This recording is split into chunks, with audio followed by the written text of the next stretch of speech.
What's going on, guys? Check out the new cop. Don't forget to hit that subscribe button down there. I release new videos every week. Stay tuned. Mama told me not to say a word.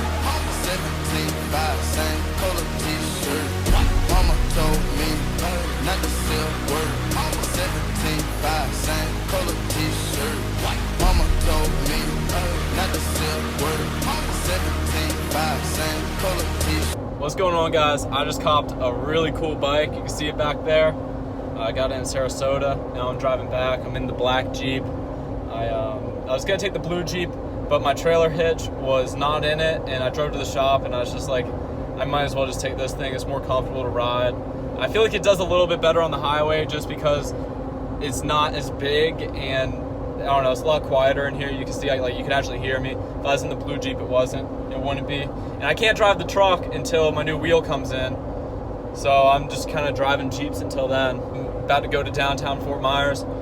Hopefully my paintwork for the GSXR is done, and then I'll go back to the shop and I'll talk about the bike I just bought. What's going on, guys? As you read in the title, I bought myself a broken Daytona 675. And I'm so excited because apparently this bike is like the best track bike, and it sounds like it's supercharged, which I think is so sick. So this bike is broken. It has an electrical issue with it. I picked it up in Sarasota, Florida. I'm gonna roll it in the shop and start taking it apart and figure out what's wrong with it. I'm not gonna do this as a rebuild video like the other videos like on my channel. I'm just gonna do this as like a quick, like I bought a broken bike. And then like next week I might do my first time riding a bike like this, because it's a 3-cylinder sport bike, and I've only ever rode like the Japanese like 4-cylinder bikes. So it's gonna be like apparently completely different and like way more torquey on the lower end. And like, check this thing out. This thing is just a beautiful bike. Maroon's not my favorite color, but this looks pretty good. So let's get in the shop.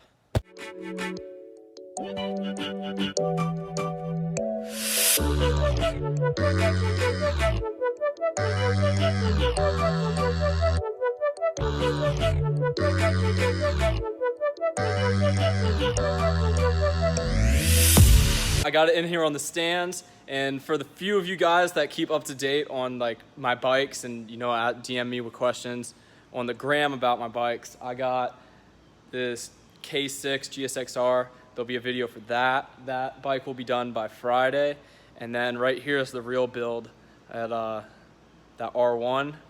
Can't be showing that too much yet. That'll be done on Tuesday, and I'll get that video out next week. But yeah, the R1, it looks great. Like, it's a really good looking R1, and it hauls ass. But I got this in on here. Time to do the first mod to it. See this? A little headband around the, the brake reservoir. And when you turn the key, I'll show you right here. The battery's all hooked up, the battery's charged on it. Turn the key right here, nothing happens. And what he told me is this bike, it'll run perfect, then you'll shut it off and the key, nothing will happen. And me being me, I know that odds are it's a relay that's bad on this bike, the main relay that flicks it over and then like helps it start, or it's a ground, not by the battery but into the engine block, or it's somewhere in the wiring harness or the ECU. Either way, all of those together, they're not gonna be more than $500. And I know these bikes right now retail for like 42 to 48. This has 18,000 miles on it. It's an 07. I'm gonna put it on the trickle charger before I leave just to double check that the battery is charged, and then start pulling it apart. So I'll see you guys in the morning.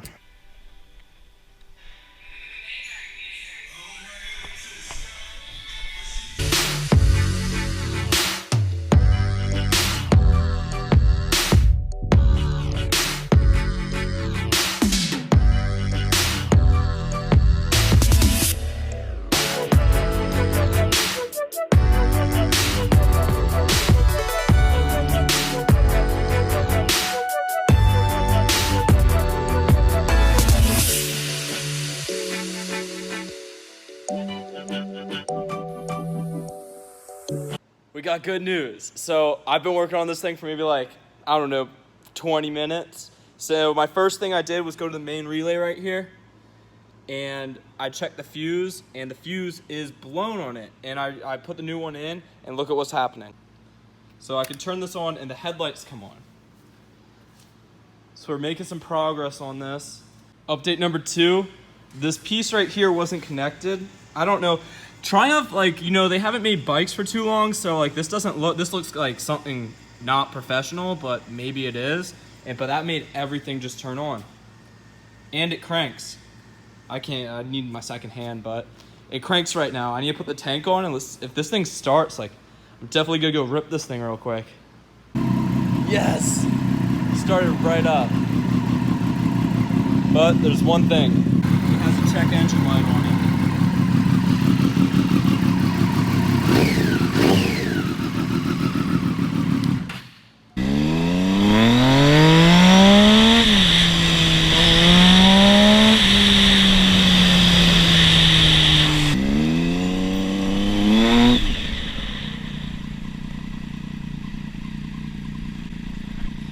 You know what I think is really cool about these bikes that none of these bikes have?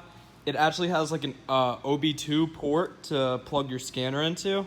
So let's see what code that is. I think it's the EVUP, or the valve down there. It's called a exhaust valve actuator on that bike. They call it a little something different on this bike, but I'm pretty sure that's what it is because it seems to be a common problem with it.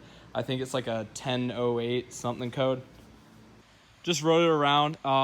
So what happened is the EXUP exhaust valve thing, the cables are broken on it, like they frayed away, and it's throwing the check engine light again, even though the valve is completely open. So it rides fine, but I looked online to buy the new cables and they don't sell them. So EXUP delete thing, so it doesn't throw the FI code on there, and it just plugs into that module, and it doesn't throw it. So that's like $56. I'm gonna order that tonight. Well guys, that's it for now. I only rode this bike a little bit, but I will tell you it was very nimble, and it was just like a very comfortable bike to ride. Like, you feel like you could really do some damage riding this thing. So that's it for this week.